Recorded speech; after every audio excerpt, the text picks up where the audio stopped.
And welcome to today's Cosmology segment.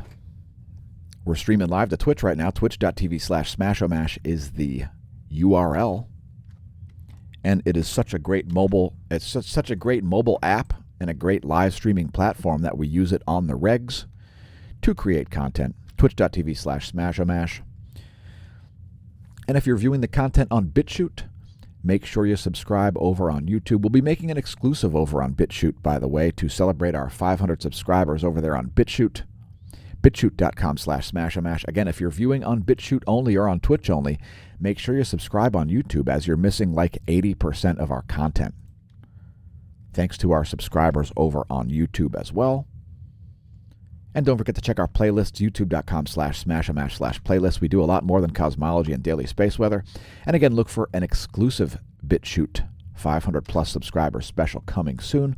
Welcome everybody to the Neo Renaissance. Don't forget to visit our homepage, smAshomash.org. We'll redirect you here to smAshomash.com. You can find our social media links to our Patreon, and thanks to our patrons. Today's featured product is available by clicking the smAsho store link. If you click that link right there, it will direct you to our Teespring shop, which we'll show you here in a minute. There's also a Discord channel, so you're invited to join us there as well. There's a permanent invite here. You need a Discord invite to join a Discord channel, and there it is. So check that out if you like. You can put your graphics up there. Maybe we'll even feature them on a video. Today's featured product is the Smasher Price My First Pandemic shirt, and I'm actually wearing one right now. It's in black, and it is an homage to the pathetic, nonsensical, ineffective, and ridiculous response by mankind to SARS-CoV-2, COVID-19, etc. The pathetic lockdowns and masks and other non-pharmaceutical interventions, which were completely and utterly ineffective, were the source of inspiration for this particular design. So anyway, there it is. Smasher Price My First Pandemic. Congratulations on surviving a global pandemic so far, and let's get into today's cosmology segment. Today's astronomy picture of the day is Find the Moon. They're trying to trick you here because they're showing the moon here during a period of a total lunar eclipse, and you can see it right there. It's just very dim. I don't know why they put up such a silly astronomy picture of the day. If you want to go look at it yourself, it's at apod.nasa.gov. Let's get into some real stuff. Entry number 143 on the Neil Gorell's Swift Bat X-ray Observatory is a BY Draconis variable, which is a type of variable star which changes its rotational speed associated with the production of stellar spots. So when we see a sunspot on a star that isn't the sun, we call them stellar spots. And there are many BY Draconis variables, including the very famous Barnard star and various other stars like 61 Cygni, Ross 248, Lacaille 8760, Lalande 21185, and Luyten 726-8.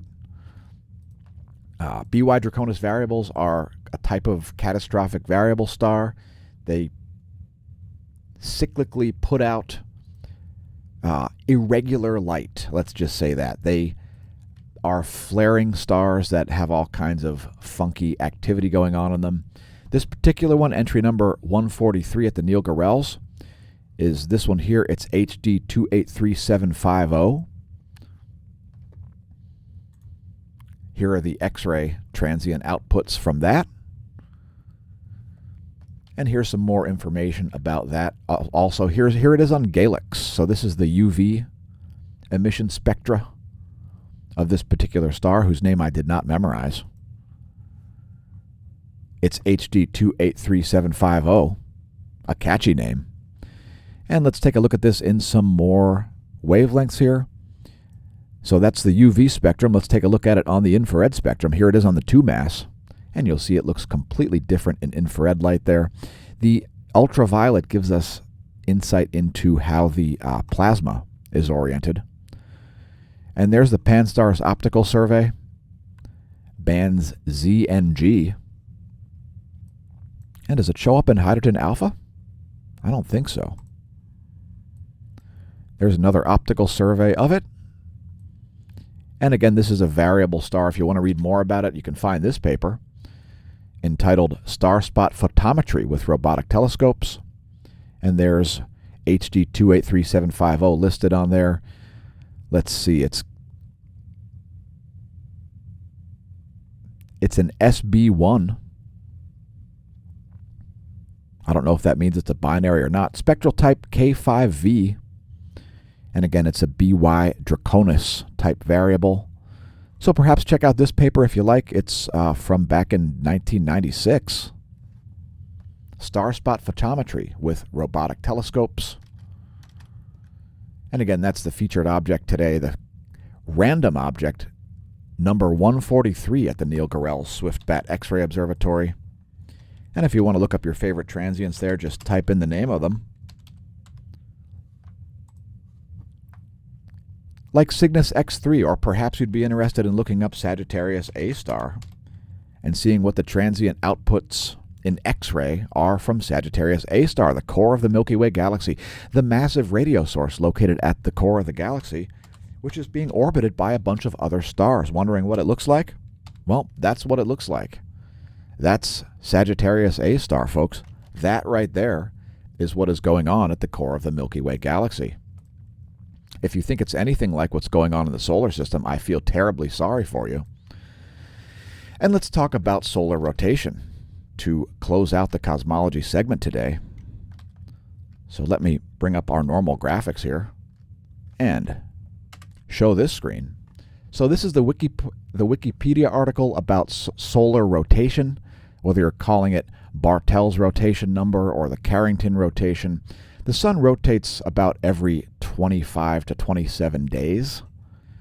I mean, it's listed here as sidereal rotation of 24.47 days, and the equator of the sun rotates at a faster speed than the poles, which take like 38 days to complete a rotation, and so on.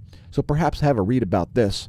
And the reason that we're showing this is because if the sun's intrinsic behavior suddenly changed, if the sun was suddenly going into some kind of a completely different state where we haven't seen anything sort of like that type of behavior over the past 1,000 years, one of the things that we would see happening would be changes to the Carrington rotation.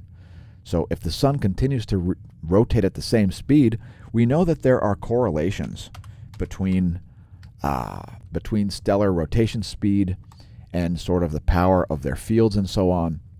This is a big deal as stars speed up and slow down their rotations based on their activity. It's a known thing.